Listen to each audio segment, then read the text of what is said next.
All right, more on the economy. We've got Steve Moore, Heritage Foundation, and host of More Money on WABC Radio, and Marc Sumerlin, Even Flow Macro Managing Partner. Steve Moore, just a quickie. Joe Livornia disagrees with you. He says that the aluminum plants might be built. Who knows? The incentives are there.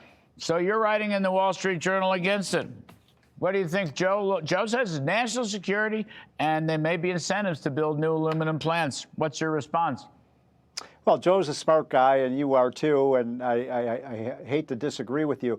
But I do, and look, with respect to something like steel tariffs, where you have 60,000 Americans making steel, you could make the case that this is a way of saving jobs.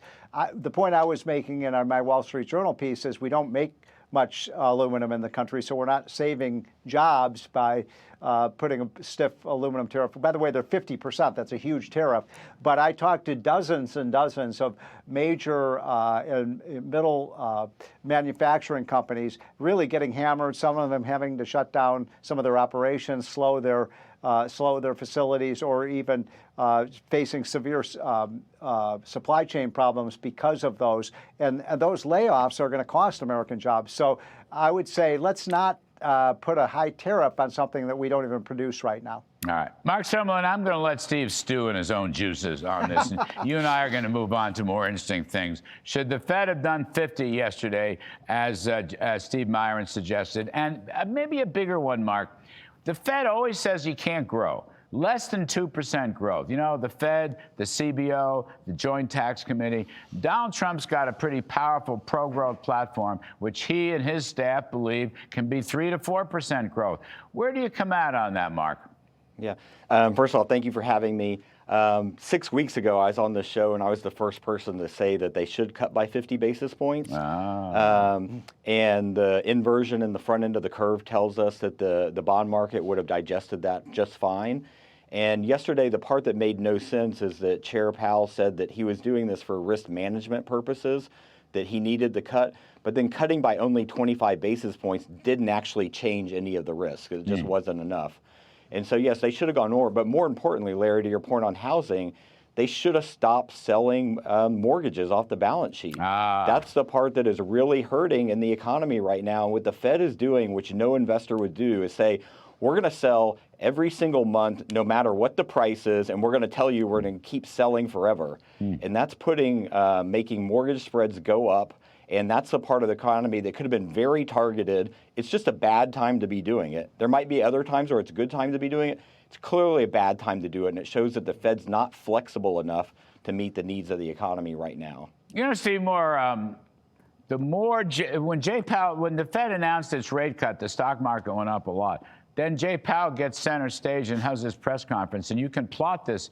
Malpass said this on the set. It's a great point. The more Jay Powell talked, the lower stocks went and the higher bond yields went. What do you think that means? I mean, I don't think there's any confidence in this guy whatsoever, and that's why I think he should have stepped down months ago.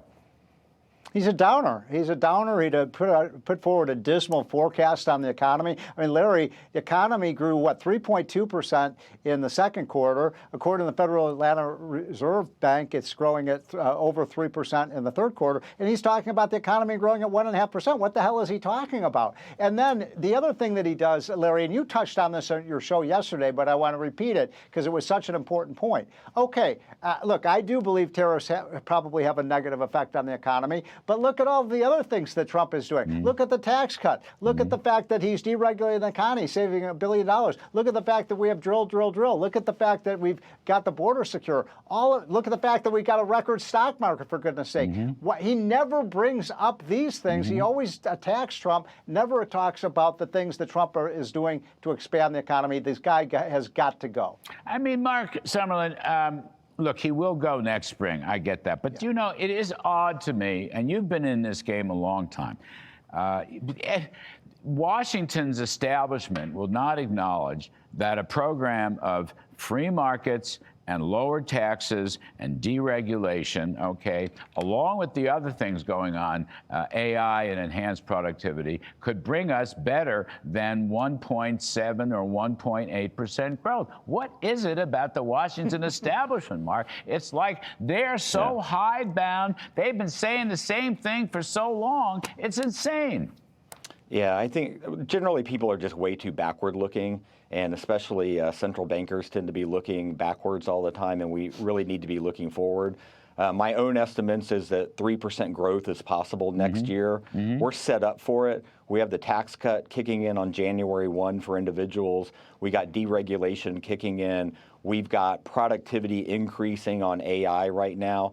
And the only thing that we really need right now is some lower interest rates for housing, but we also need more certainty. And the part that I'm going to agree with on Steve on his part on tariffs is I don't really agree with tariffing input costs. I'm okay with tariffing final products coming in, but if we can just get some certainty, all the conditions are there for growth, and it's time to just let the economy run because it wants to. Yeah, I love it. Let it run. Let it run. Less government. You know what I mean? Give the taxpayers all the money you can give them. Thank you, gentlemen. Steve Moore and Marc Sumerlin. We appreciate it very, very much.